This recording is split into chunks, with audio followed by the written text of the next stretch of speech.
Kalau memang tidak boleh membalas kejahatan, tutuplah pengadilan. Nggak perlu ada polisi, nggak perlu ada hakim, nggak perlu ada pengacara. Untuk apa? Toh nggak perlu orang membalas kejahatan dengan...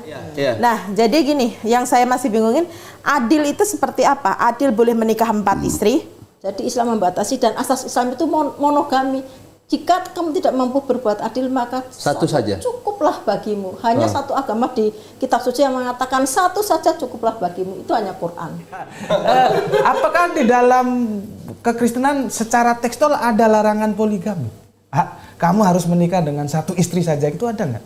Yesus itu terkutuk, bahkan sebelum disalib dia keluar dari Maria itu udah najis, gitu.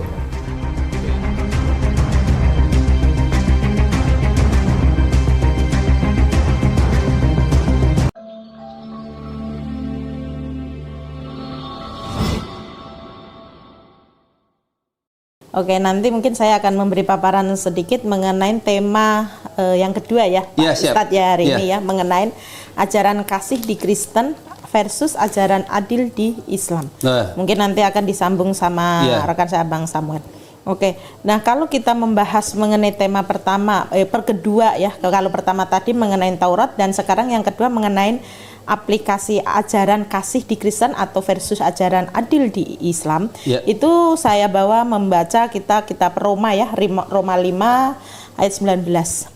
Saya bacakan, jadi sama seperti oleh ketidaktaatan satu orang semua, orang telah menjadi orang berdosa. Demikian pula oleh ketaatan satu orang semua, orang menjadi orang benar. Yang kedua Roma 5 ayat 15. Tetapi karunia Allah tidaklah sama dengan pelanggaran Adam.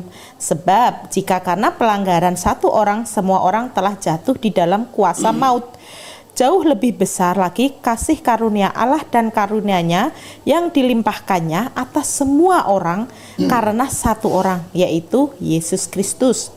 Roma 5:18. Sebab itu sama seperti oleh satu pelanggaran semua orang boleh beroleh penghukuman. Penghukuman demikian pula oleh satu perbuatan kebenaran semua orang beroleh pembenaran untuk hidup. Nah, di situ menjelaskan ya, di sini di Roma menjelaskan mengenai keadilan di dalam Kristen. Nah, ini saya akan cuman ngasih 3 ayat, mungkin akan diperkuat lagi oleh Bang Samuel.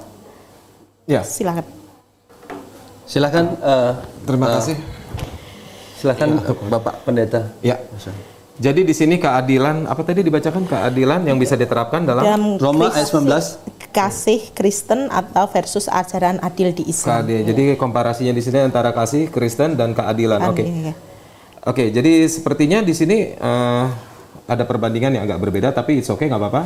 Kasih dengan keadilan. Oke, berarti saya asumsikan saja dulu ya, mungkin bisa salah ya. Jadi silakan kami berikan waktu untuk 5 menit. 5 menit. Jadi kasih itu di sini ada komparasi dengan keadilan.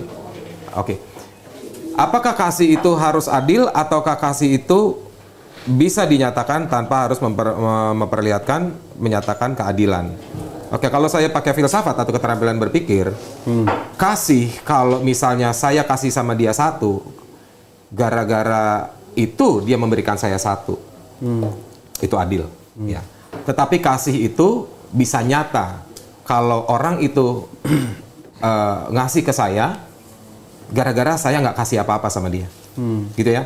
Jadi perbuatan baik yang dibalas dengan perbuatan baik yang sama, maka perbuatan baik itu setimpal, betul ya. Nah, tetapi kalau ada perbuatan baik yang kita lakukan kepada orang yang berbuat jahat kepada kita, maka perbuatan baik kita itu nyata. Ya. Jadi hutang dibayar lunas itu tidak ada namanya pemberian, impas semuanya, 50-50. Gitu. Itu menurut hukum logika ya. Gitu. Nah, jadi kasih yang mau ditampilkan Tuhan Yesus di sini adalah narasi yang dia pakai. Saya belum bisa kasih ayatnya sementara. Jadi kalau orang yang tidak mengenal Tuhan saja tahu berbuat baik kepada sesamanya, apa bedanya kamu dengan mereka? Tetapi perbedaan kita dengan mereka yang orang tidak mengenal Allah, kita mampu berbuat kebaikan tanpa terlebih dahulu orang harus berbuat baik kepada kita. Jadi bukan balas-balas 50-50 begitu ya. Keadilan di sini maksud saya penjelasannya begitu. Nah, lalu bagaimana dengan konteks soteriologi atau konsep keselamatan yang dihadirkan dengan cara kasih? Keadilannya di mana?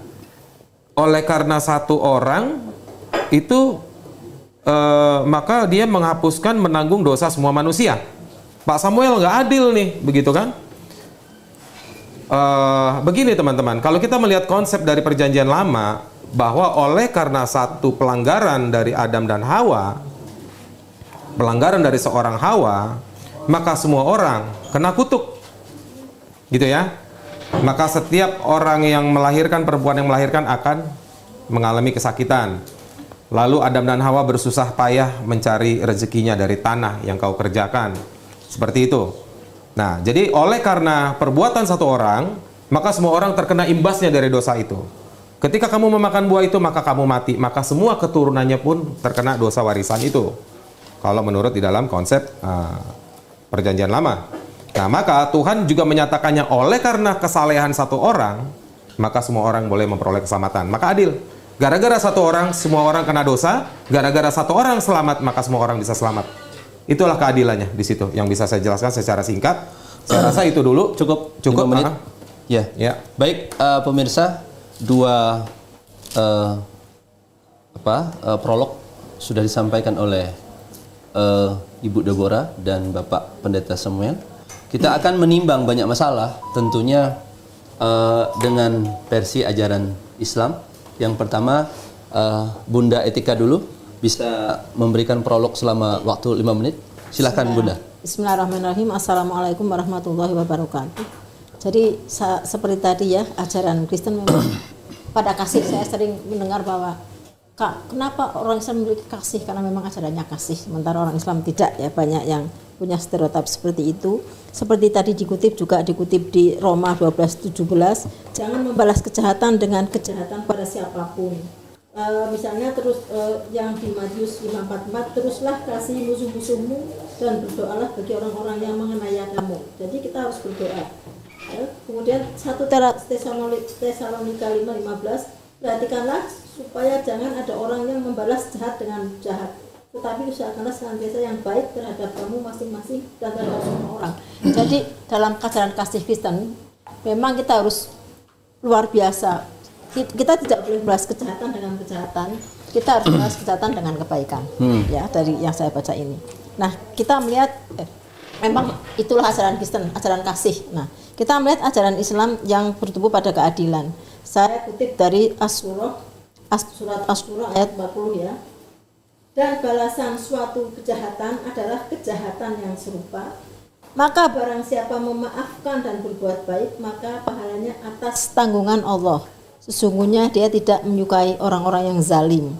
Nah, di ayat ini dijelaskan bahwa dan balasan suatu kejahatan adalah kejahatan yang serupa. Jadi kita boleh membalas orang. Kalau dalam hukum Islam, apabila ada orang yang berbuat jahat kepada kita boleh membalas. Tetapi harus seimbang, serupa. Tidak boleh melampaui batas. Kalau melampaui batas itu zalim.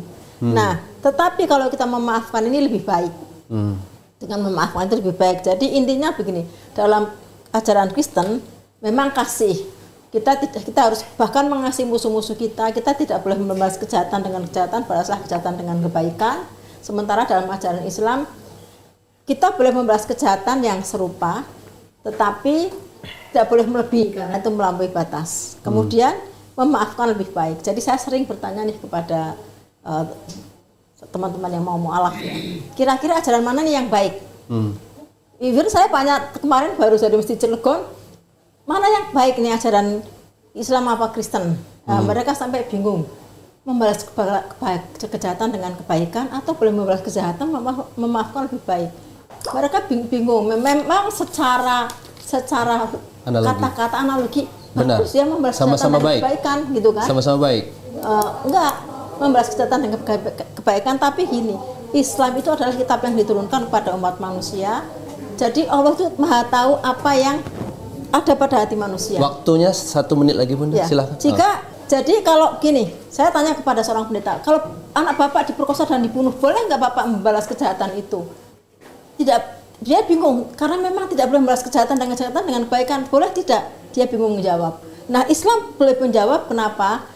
Karena boleh membalas, maka ada pengadilan, ada justice, ada polisi, ada pengacara, ada kantor, ada hakim, Karena itu dalam rangka kita boleh membalas kebaikan, tetapi kejahatan tapi dengan setara. Sebaliknya kita tidak boleh membalas batas. Namun kalau kamu memaafkan lebih baik. Kenapa kita boleh membalas kejahatan? Karena orang untuk memberikan keadilan bagi korban. Bayangkan bagaimana kalau seseorang dibunuh dan berkosa, apa suaminya enggak sedih? Ya dia harus mendapat keadilan dengan membalas kejahatan itu. Ya, kan? Silahkan Bunda. Nggak apa-apa. Lanjut. Nah, ini nanti dikurangi nggak apa-apa? Iya. Jadi yang penting 10 menit. Iya. Ya. Nah, jadi kita boleh membalas kejahatan. Yang kedua untuk memberikan efek jerah kepada pelaku itu. Karena kalau pelaku tidak dihukum, dia akan mengulangi lagi. Jadi adanya hukum rimba. Kalau kita tidak boleh membalas kejahatan, itu hukum rimba. Orang boleh memperkosa, boleh membunuh tanpa harus dibalas oleh kejahatan itu, ya, tanpa harus ada balasan. Dan inilah hukum yang adil. Tapi kalau kamu memaafkan itu lebih baik. Jadi hukum seorang yang memiliki keadilan itu dia paling pasti punya kasih sayang. Seorang yang mempunyai kasih itu belum tentu bisa adil. Jadi dalam Islam itu ajaran yang rasional. Jadi menurut Karen Armstrong, seorang ateis yang mempelajari berbagai agama, the most rational religion, unfortunately Islam. Jadi ajaran yang rasional sayang sekali Islam. Yang memang diaplikasikan, saya tanya Bapak Pendeta, kalau memang tidak boleh membalas kejahatan, tutuplah pengadilan, nggak perlu ada polisi, nggak perlu ada hakim, nggak perlu ada pengacara. Untuk apa? Toh nggak perlu orang membalas kejahatan dengan hukuman, balas kejahatan dengan kebaikan. Jadi ajaran adil ini ajaran yang memang bisa diaplikasikan dalam kehidupan manusia. Sehari-hari. Ya, tidak too good to be true. Memang bagus, tidak boleh membalas kejahatan dengan kebaikan, tapi itu too good to be true, terlalu baik dan itu tidak bisa dilaksanakan. Jadi yang membuat Quran ini adalah yang menciptakan manusia yang tahu persis bagaimana manusia itu menjadi baik, dengan boleh memberikan balasan yang setimpal, tapi memaafkan lebih baik. Bisa diteruskan. Baik. Bismillahirrahmanirrahim. Terima kasih atas waktunya. Saya akan bacakan surat Al-Mumtahanah mulai ayat 8. Allah tidak melarang kamu berbuat dan berlaku adil terhadap orang-orang yang tidak memerangimu dalam urusan agama dan tidak mengusir kamu dari kampung halamanmu. Sesungguhnya Allah mencintai orang-orang yang berlaku adil. Ya, jadi kita tidak dilarang berlaku adil kepada siapapun yang tidak mengganggu kita. Ayat 9, sesungguhnya Allah hanya melarang kamu menjadikan mereka sebagai kawanmu, orang-orang yang memerangi kamu dalam urusan agama dan mengusir kamu dari kampung halamanmu, atau membantu untuk mengusirmu. Barang siapa yang menjadikan mereka sebagai kawan, mereka itu orang yang zolim. Jadi kalau mereka yang mengganggu kita, ya, itu zolim. Begitu juga yang mendukung mereka mengganggu kita, ya. Jadi sesungguhnya Allah melarang menjadikan mereka sebagai kawan yang mengganggu kita. Kalau enggak ya enggak gitu. Yang ke-10 ya, aku kira cukup itu aja. Dua ayat. Jadi yang mau aku apresiasikan di sini bahwa rasa adil itu diberikan Islam kepada siapapun, baik dia Islam maupun kafir. Gitu. Ya, semua. Selama mereka tidak mengganggu kita. Mohon dipersorry, kafir itu bukan hinaan ya, bukan ejekan, bukan. Ya memang kafir itu antar masing-masing kita iman, masing-masing kita kafir. Saya kafir terhadap di luar Islam, yang Islam juga kafir terhadap Islam. Nah, saya beriman dengan Islam, Anda beriman dengan Kristen. Jadi supaya jangan nanti Gus Bedi kok bilang kafir. Enggak, saya enggak menghujat, enggak menghina, enggak. Ya memang sebutannya itu. Baik. Waktunya habis. Baik, waktunya habis. Ya. Silakan untuk 5 menit kita kasih waktu. Bertanya 2 menit, Pak. Ya? Bertanya 2 menit aja, nggak 5 menit. Menjawab 5 menit. Menjawab 5 menit. Bertanya 2 menit. Oke, silakan. Oke. Kalau saya untuk pertanyaan mengenai adil di dalam Islam, itu kayaknya belum ada ya, masih tak cari. Mungkin abang dulu, baru saya. Penyangga itu. Wah, saya nggak bisa intervensi ke situ ya. Nah, masalah ketidakadilan di dalam Islam. Prinsip Islam kan adil, prinsip dan kan kasih. Deborah aja deh. Nah, kalau saya menanyakan mengenai adil itu adil yang seperti apa? Apakah adil? Nah, ini karena kita diskusi persaudaraan ya. Nah, jadi gini, yang saya masih bingungin, adil itu seperti apa? Adil boleh menikah 4 istri? Adil itu apakah itu juga namanya adil? Oke. Nah, apakah intinya salah satunya adalah bolehkah menikahin laki-laki menikahin dengan 4 istri? Apakah itu juga termasuk adil? Kalau saya bilang itu tidak mungkin adil, gitu loh. Siapa sih wanita yang mau dinikahin dengan suami kita nikah dengan 4 istri? Gitu. Bagi saya, nah itu pertanyaan. Apakah itu namanya adil? Boleh dijelaskan itu dulu. Saya jelaskan dulu nanti di Iya. Jadi Cukup ada Nggak, lanjut dulu, nggak ada. Ya, silakan jawab Bunda kita bicara Etika. tentang prinsip ajaran. Kita sudah tahu Islam itu ajaran kasih, Islam itu ajaran adil. Itu seperti juga Pak Quraish Shihab sudah membahas banyak tentang itu. Ini kita prinsip utama. Jadi kita tidak, tentu ada hal-hal yang lain kita juga kasih, karena itu orang memberikan rahmat, membalas itu juga memaafkan lebih baik. Nah, kalau masalah poligami, sebetulnya Islam itu tidak pernah mengajarkan poligami. Karena Salomo punya 700 istri dan 300 gundik. Yakub itu juga Salomo punya Salomo. 700 istri dan 300 gundik. Kemudian Yakub juga 4 istri. Ya, dia poligami. Kemudian Nabi Ibrahim juga poligami. Jadi Islam itu tidak pernah membawa ajaran poligami. Bukan Islam yang berajaran poligami. Islam itu datang untuk membatasi poligami. Untuk membatasi supaya jumlahnya tidak sampai kayak Salomo 700 istri dan 300 gundik gitu. Jadi kalau toh ada poligami tapi dia tidak banyak. Tapi satu-satunya agama yang menegakkan asas monogami itu hanya Islam. Tapi jika kamu tidak mampu berbuat adil, maka 1 cukuplah bagimu. Dalam surat An-Nisa ayat 3. An-Nisa ayat 3. Kamu boleh menikahi 4, 3, 2 atau 1. Namun jika kamu tidak mampu berbuat adil, maka 1 cukuplah bagimu. Dan sekali-kali kamu juga tidak mampu berbuat adil. Nah, hukum poligami ini sebetulnya dalam Islam itu darurat. Dia suatu solusi. Kayak kalau dalam pesawat terbang dia tidak bisa, harus dia tenggelam atau skoci, dia barulah keluar. Itu aslinya. Kalau toh disalahgunakan itu namanya manusia. Nah, saya ini di kantor saya pernah ada seorang menangis, namanya P. Pagi-pagi datang, wah, jerit-jerit nangis-nangis. Saya datangi, kenapa kamu menangis? Dia bilang gini, saya selama ini dijadikan simpanan seorang om-om gitu. Selama 3 tahun saya sudah menggugurkan kandungan 3 kali. Dia bosan, begitu saja saya harus dipakai pesangon 3 bulan, dia ganti yang lain. Nah, itu akan jauh lebih mulia jika dia dinikahi. Karena dia mau hamil, toh diakui. Ya, ini kalau itu darurat. Efeknya apa? Dengan dia free sex boleh, ya. Terus punya simpanan, kita tidak bohong lah. Para pendeta juga punya simpanan itu kita tidak bohong, oknum-oknum pendeta. Banyak laki-laki yang punya simpanan yang tidak dinikahi. Karena ada larangan di situ. Karena lebih baik mereka, karena ada larangan, karena apa? Kalau hamil siapa yang sengsara? Kalau harus menggugurkan kandungan siapa yang sengsara? Banyak wanita dibunuh oleh pacarnya karena tidak ingin istrinya ketahuan. Bertanggung jawab, betul. Bertanggung jawab. Itu solusi. Kalau kondisinya sedemikian berat, poligami itu jauh lebih mulia, wanita itu selamat. Karena dia sudah dinikahi, dia kan akan diakui sebagai anak kandungnya. Tidak terjadi tes DNA, ini anak saya bukan, kan yang jadi korban anak. Betul. Yang jadi korban sebenarnya siapa? Wanita. Jadi sekali lagi Islam tidak pernah membawa ajaran poligami. Poligami itu sudah ada sejak zaman dulu, soalnya Nabi Adam, karena wanita cuma 1 Hawa. Tapi nabi-nabi itu berpoligami. Dan Islam membatasi jumlah poligami, tidak sampai seperti Salomo 700 istri dan 300 gundik. Banyak sekali yang lain juga berpoligami. Jadi Islam membatasi, dan asas Islam itu monogami. Jika kamu tidak mampu berbuat adil, maka 1 saja cukuplah bagimu. Hanya 1 agama di kitab suci yang mengatakan 1 saja cukuplah bagimu. Itu hanya Quran. Ya. Tapi kalau di Bible sendiri, Bunda Etika?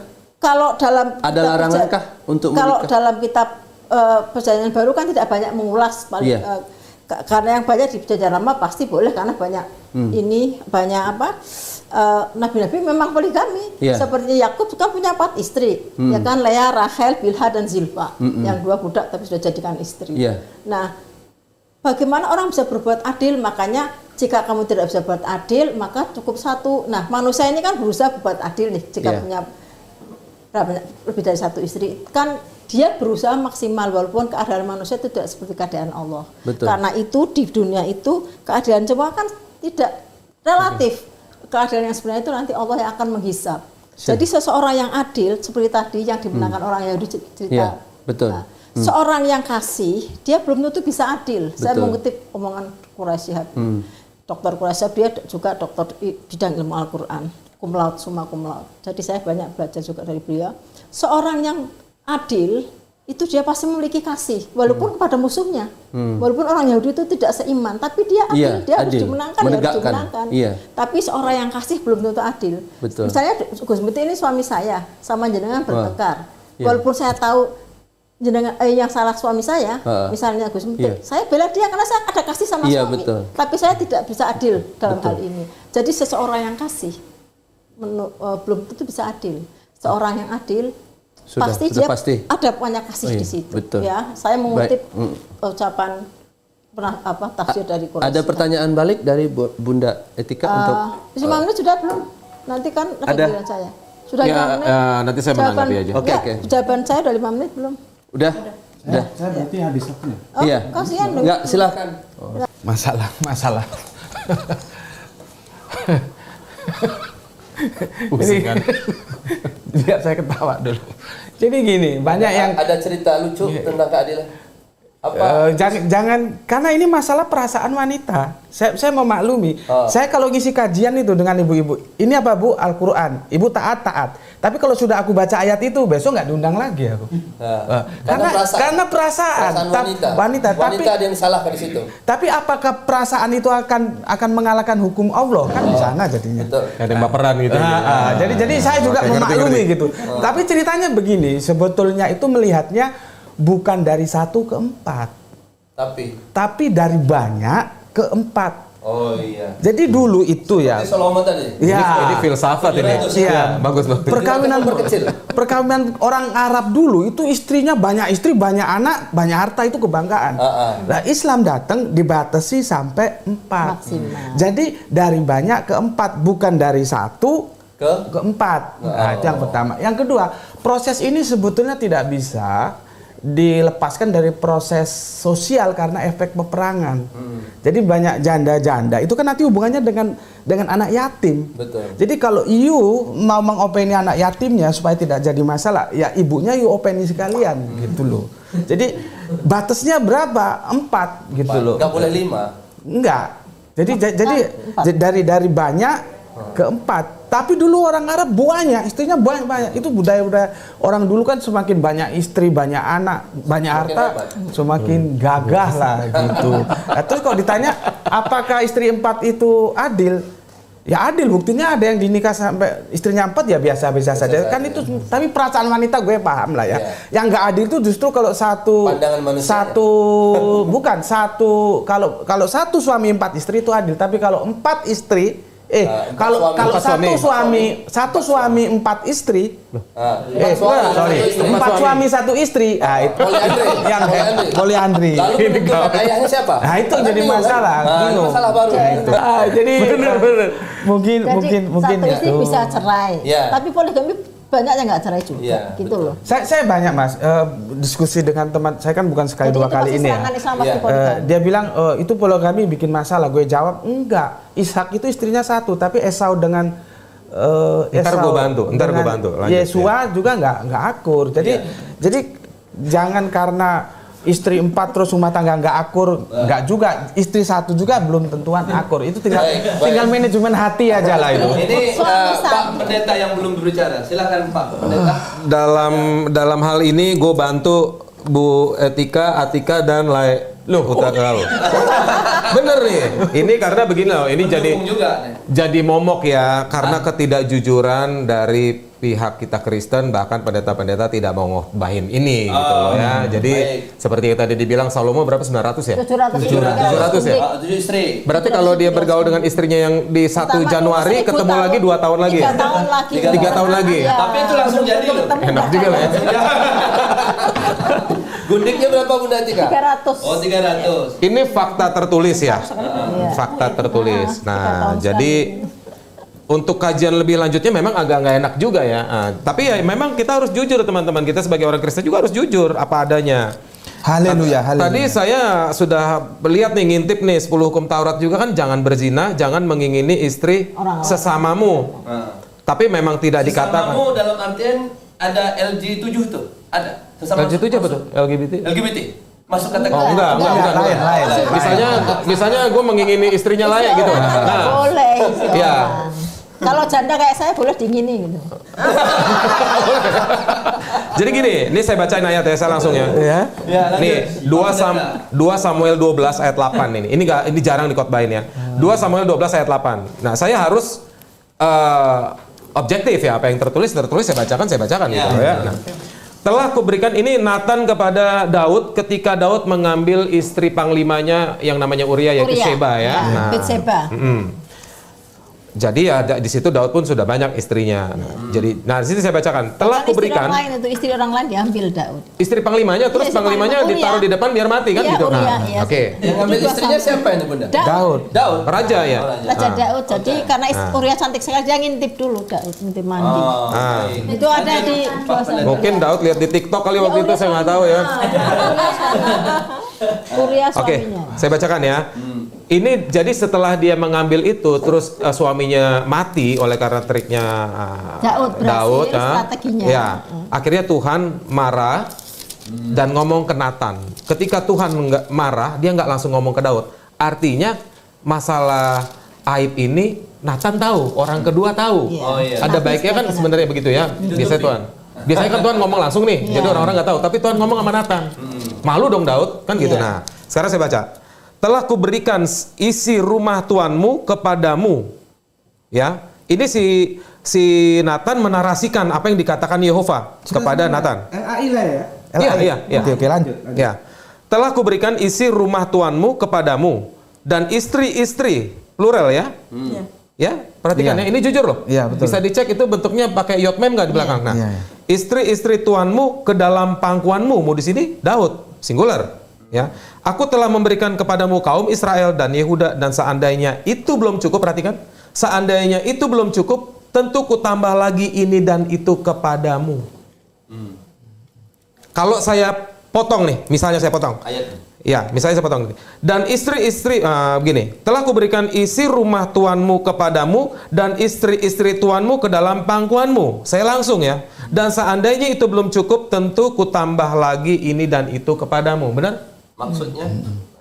Penalaran logis dalam membaca ya maksudnya. Nah, paham. jadi ya memang yang dikatakan Bu Etikas dengan Gus Bekti,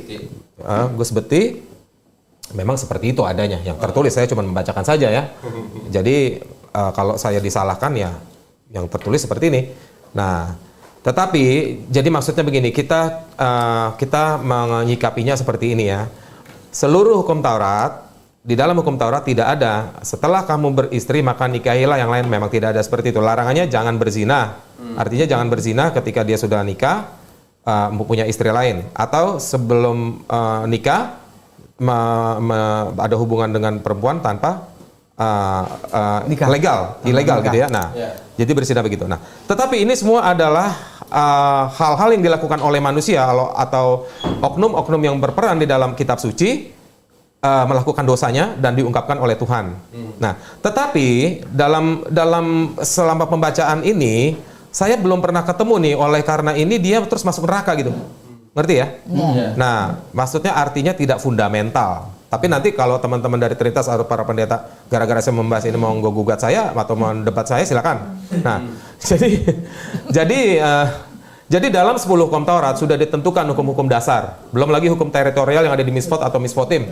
Ya. 613 Misfot. Nah, jadi semua hukum Taurat itu tidak bisa diikuti secara 100%. Ya. Maka Yesus contohnya berkata kepada gini, ayatnya nggak usah buka lah. Ini saya catat di sini ya. Ada tertulis, jangan membunuh. Ada tertulis, jangan berzina. Itu kan hukum Taurat. Ya. Tetapi aku berkata, Yesus ngomong gitu. Nih, pertama, orang Yahudi itu kan mikir, lu berkata, emang lu yang rubah-rubah hukum Taurat? Kok lu bisa bilang hukum Taurat begini, tetapi aku berkata? Apakah kamu yang berkata-kata dalam hukum Taurat? Pertama itu. Nah, kedua, Yesus begini, 613 misot, atau kita bikin aja ngobrol yang 10 biar gampang. 10 hukum Taurat sama Yesus dikali 2, jadi 20. Apa yang tidak boleh dilakukan di dalam daging, yang berdosa menurut hukum Taurat, bahkan tidak boleh dilakukan di dalam benakmu, hatimu. Jadi misalnya begini, jangan berbuat zina, tetapi aku berkata kepadamu, barang siapa mengingini perempuan, bukan memandang perempuan dan menginginkannya sudah berzina di dalam hati. Matius 5:28. Iya. Matius 5:28. Iya. Itu yang mencungkil matamu. Ya, Itu semua nanti. Nah, ya. terus Matius 5:28. jangan ada tertulis jangan membunuh, tetapi aku berkata kepadamu, barang siapa yang berkata kepada sesamanya kafir, maka dia sudah membunuh saudaranya itu di dalam hatinya. Jadi sebenarnya esensi hukum yang harus diikuti, yang harus dipatuhi oleh manusia, bukan saja sebelum dia, setelah dia melakukannya, atau dia tidak melakukannya di dalam daging, tetapi di dalam hatinya pun harus suci niatnya. Sama dengan Islam, niat pun sudah dihitung oleh Allah. Nah, gitu ya. Di pengadilan kita juga kalau udah niat juga udah bisa dituduh kan begitu. Nah, jadi direncanakan apa bukan gitu. Dari sini orang Israel, para rasul berkata, lalu gimana kita mau masuk surga dong kalau begini caranya? Tidak satu pun, bahkan kalau di 613 dikali 2 lagi, 1200 lebih. Nah, jadi bagaimana kita bisa diselamatkan? Maka tidak ada satu orang pun yang bisa mengikuti semua hukum itu secara sempurna, maka tidak ada satu orang pun yang bisa selamat dan membenarkan dirinya gara-gara melakukan hukum Taurat. Nah, jadi Yesus sebagai satu-satunya yang menggenapi seluruh hukum Taurat, bahkan menggenapi perkataan para nabi, dialah yang menanggung itu. Dengan cara apa, Bro Samuel? Nah, ini saya banyak ditentang. Yesus ketika lahir, dia terkena ketuban Maria lah misalnya, atau keluar dari kemaluan Maria ya. Nah, itu sudah najis menurut Misfot. Sudah najis menurut Misfot ya. Bila seorang terkena darah, bahkan darahnya sendiri, itu orang itu sudah najis selama 7 hari. Ya dibasuh dia. Iya, harus dibasuh. Itu udah najis. Nah, dia ini Mesias yang dikuduskan dan diurapi. Nah, terus Yesus dielap sama Maria Magdalena. Itu sudah najis. Makanya orang-orang ahli Taurat kan dia langsung kan melihat Yesus, kok dia dipegang-pegang sama pelacur kan begitu. Nah, apalagi dia disalib. Ada tertulis terkutuklah orang yang digantung di kayu salib. Ulangan 13 ya kalau nggak salah. Iya, jadi ini yang tidak bisa diterima secara jujur dari beberapa denom. Pokoknya Yesus harus suci. Gitu. Dalam Kristen kan ya? Di denom. Dalam beberapa denom Kristen yang bertentangan dengan saya. Nah, jadi Yesus telah menjadi dosa oleh karena kita. Bukan tertulis, Yesus telah menjadi dosa oleh karena Yesus melakukan dosa. Tidak. Gitu. Yesus telah dibuat menjadi dosa karena kita. Gitu. Lah, jadi kalau misalnya teman-teman Muslim berkata, oh Yesus dikutuk, emang iya? Gitu. Tapi terus gimana? Kita tidak mengatakan Yesus dikutuk. Misalnya, ada orang Nasakom gitu, nasionalis agama komunikasi kan gitu. Karena Isa kan dimuliakan kalau dalam Islam, ya kan? Jadi kita enggak. Yesus itu terkutuk, bahkan sebelum disalib dia keluar dari Maria itu udah najis, gitu. Gitu ya. Ada yang berkata, oh Yesus itu nggak dari daging Maria. It's okay. Tapi kan dia keluar di Maria kan melahirkan Yesus bersalin, bukan Yesus turun dari piring terbang kan begitu. Nah, jadi Yesus terkutuk oleh karena kita. Pada waktu itu rasul-rasul melihat dia bubar. Kalau Yesus nggak bangkit, kekristenan nggak pernah ada. Kalau Yesus bangkit, tapi ngiter-ngiter di Galilea, ya kan begaul di situ, dia nggak naik ke surga, Kristen nggak pernah ada. Nah, jadi karena dia dilihat oleh orang, disaksikan dia terkutuk di atas tiang, maka dia mati. Dan orang-orang Israel pada saat itu, sementara pada 3 hari itu hilang pengharapan.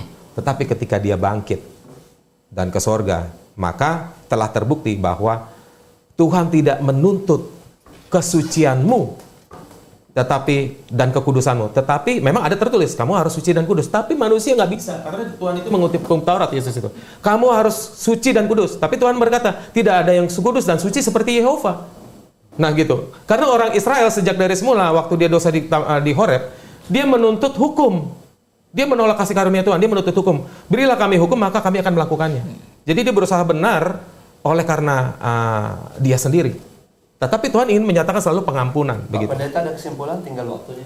Iya, jadi inilah konsep soterologi atau konsep hamosia atau juru selamat keselamatan, bahwa buat teman-teman saya juga yang Yudaisme ya, sebelum ada Yesus pun kalian juga minta pengampunan dosa dan diampuni. Bahkan membuat patung lembu emas diampuni Tuhan. Nah, jadi apalagi yang dosanya lebih kurang daripada itu. Saya nggak pernah punya istri seperti Daud atau Salomo, ya kan? Tapi Daud dan Salomo diampuni, gitu.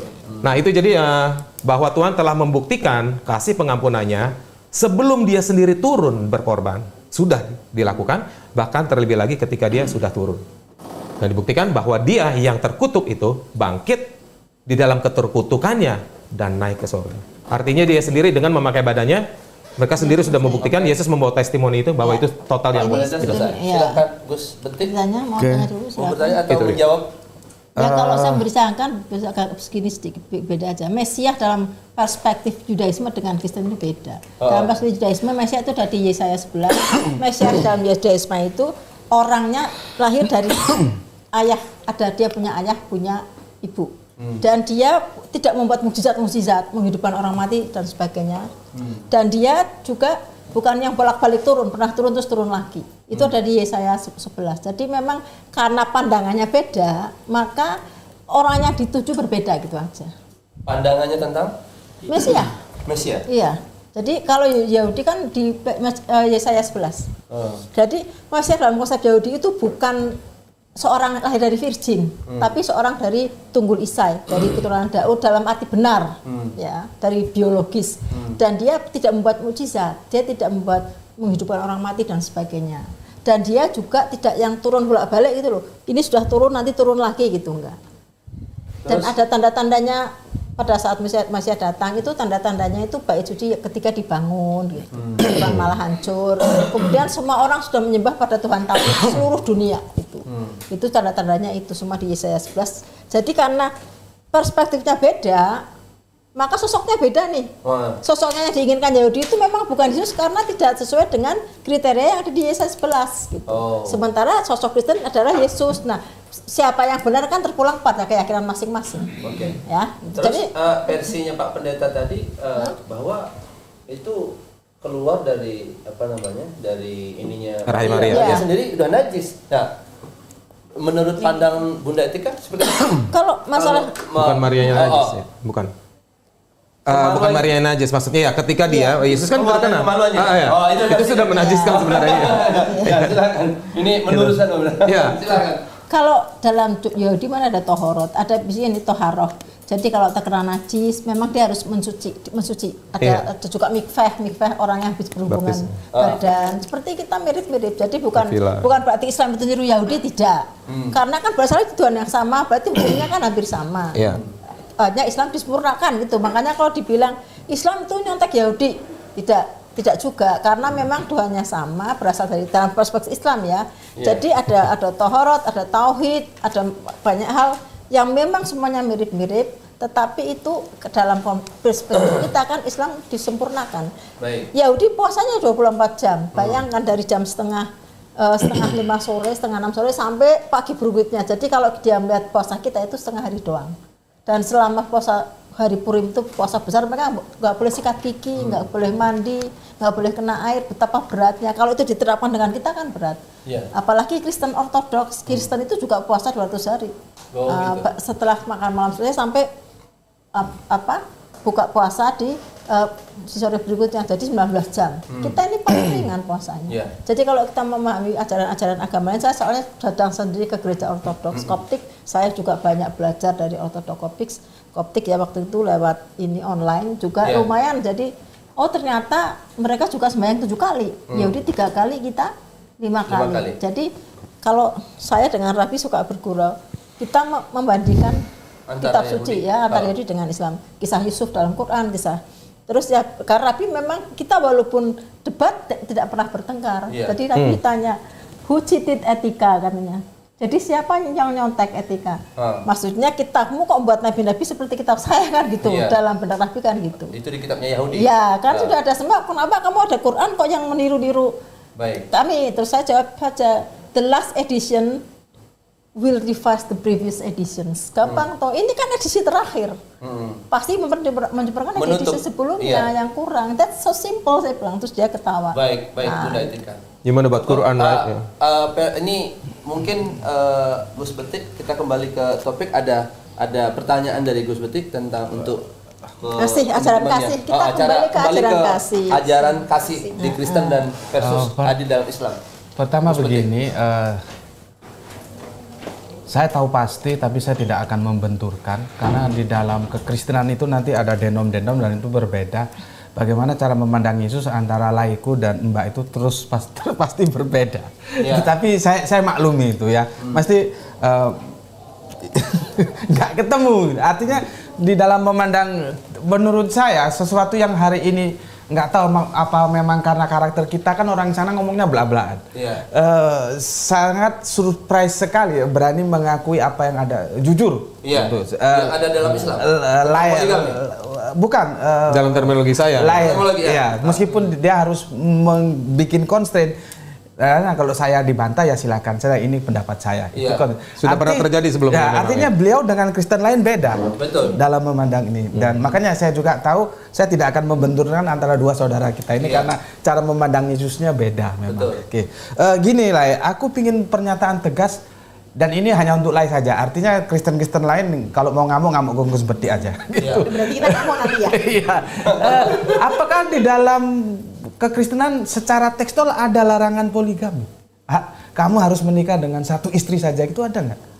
Kok dalam kekristenan? Kok saya selama ini cari nggak ketemu gitu. Saya bacakan sebentar, saya cari. Ada tentang poligami. Atau Abdullah ini saya jawab karena pertanyaan tadi dilontarkan oleh. Oke, nanti akan ditambah. Karena selesai kan begini ya.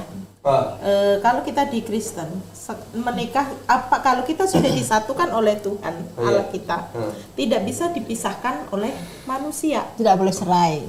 Nggak boleh cerai. Ya, namanya tidak boleh dipisahkan oleh manusia. Apa yang sudah disatukan oleh Tuhan. Gitu. Nah, maka dari itu, kalaupun menikah, kalau pasangan kita mungkin sudah meninggal, bolehlah menikah lagi. Tapi kalau masih ada? Tidak boleh. Tidak boleh. Tapi Markus 9:19 boleh jika istrinya berzina. Ya. Kalau jadi itu benar itu berzina?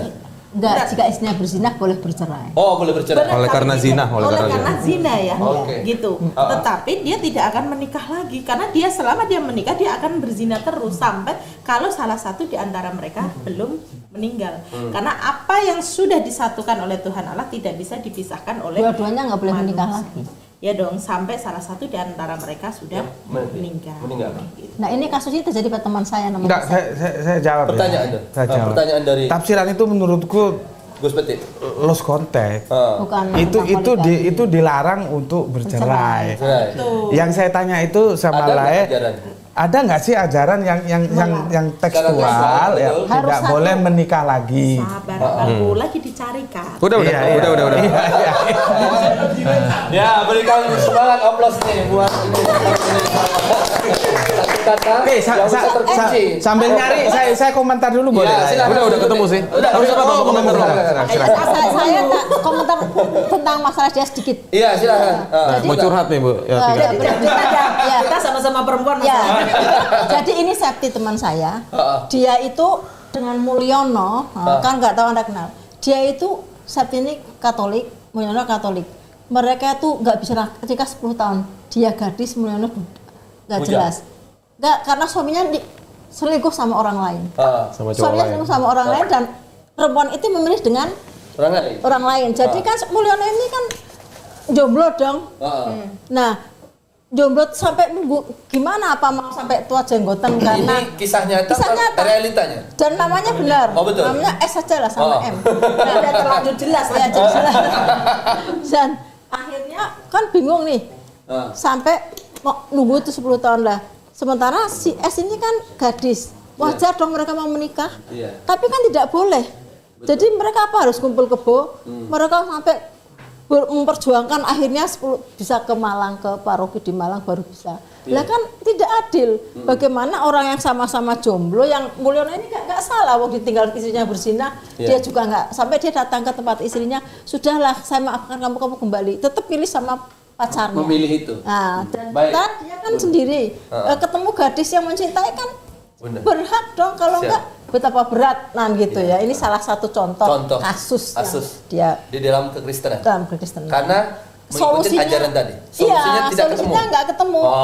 Yang jadi pembahasan Bunda Etika ini dalam ajaran kekristenan solusinya tidak ketemu. Ya, benang merah tidak ketemu. Matius 5:31 siapapun yang bercerai harus membuat surat cerai.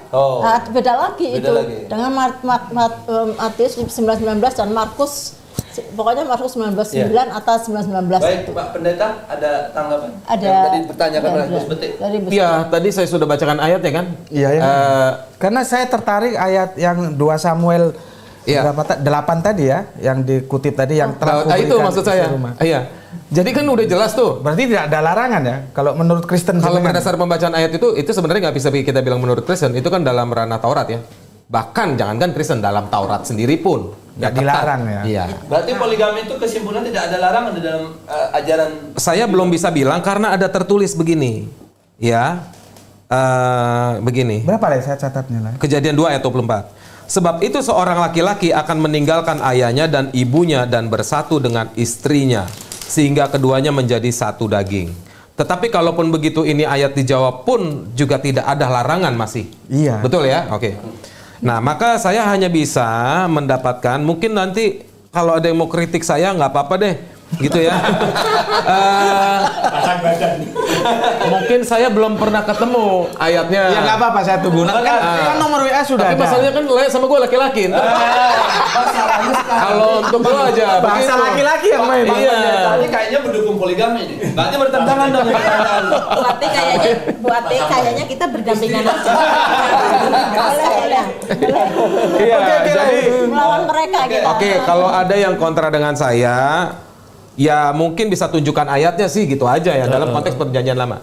Nah, ini yang saya mau jawab dari konteks perjanjian baru. Yang ngomong Raf Saul kan, murid dari Gamaliel. Yang artinya juga mereka membaca ayat-ayat tadi yang Samuel sama Kejadian kan gitu. Nah, dia bilang begini, 1 Korintus 7 ayat 2. Ya, tetapi mengingat bahaya percabulan. Jadi karena bahaya percabulan ya. Baiklah setiap laki-laki mempunyai istrinya sendiri dan setiap perempuan mempunyai suaminya sendiri. Tapi di sini konteksnya tetapi mengingat bahaya percabulan. Jadi kita nggak bisa menyatakan juga ketika waktu itu Salomo atau Daud istrinya udah 4 untuk supaya nggak percabulan, apakah diperbolehkan 4 lebih dari itu percabulan? Kita nggak tahu. Yeah. Nanti biar aja orang-orang Yahudi yang jawab Yudaisme ya. Karena itu bukunya mereka kan begitu. Nah, Iya, betul. nah terus 1 Timotius 3 ayat 2. Karena di sini yang ngomong Raf Saul, bukan bapak gereja Yunani, gitu ya. Raf Saul ini dia pasti konteksnya konteks keyudaismaan yang berhubungan dengan hukum Taurat kan begitu. Nah, terus 1 Timotius 3 ayat 2, karena itu penilik jemaat haruslah seorang yang tak bercacat, suami dari satu istri dan dapat menahan diri, bijaksana, sopan, suka memberi tumpangan, cakap mengajar orang. Nah, tapi di sini pun saya ini objektif ya dalam kesubjektifan gitu ya. Karena itu penilik jemaat. Di sini konteksnya penilik jemaat. Apakah yang bukan Jemaat, yang bukan anggota jemaat. Boleh. Iya, kan bisa begitu nih dalam pembacaan. betul. Iya. Benar ya? Nah. Implikasinya bisa begitu, implikasi. Iya, iya.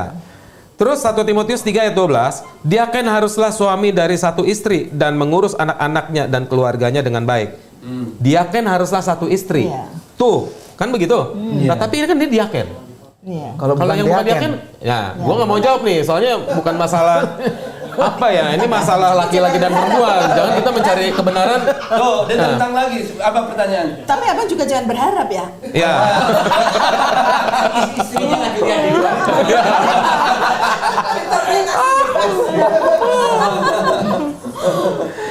Oke, ini banyak ya. Matius 19 ayat 3 sampai 8. Ya. Jadi begini saya bacain deh. Waktu masih oke ya? Ya. Oke.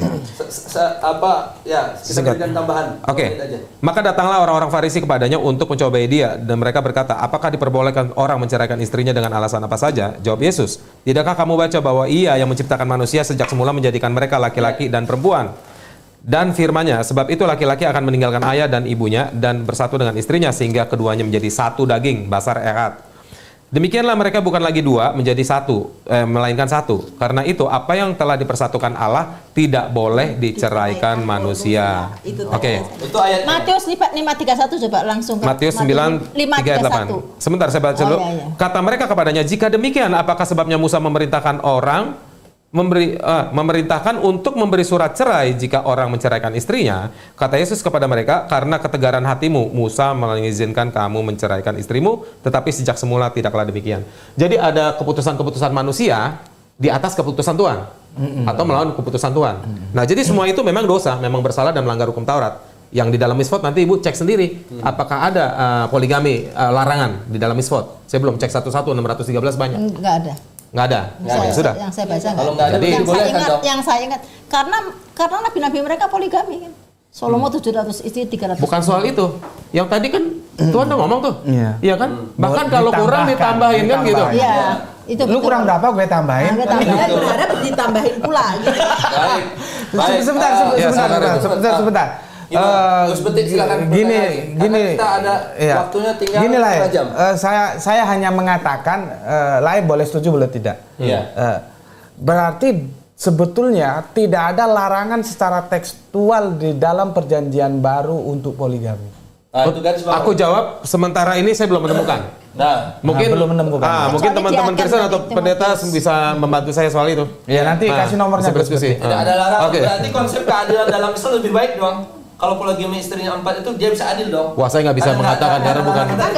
Kita nggak bisa melarang Belum bisa Islam kita lebih mengatakan. baik atau Kristen lebih baik. Oh. Tapi kita ini keimanan kami dan itu keimanan gitu. Jangankan kepada moderator tidak boleh mengarahkan. Iya.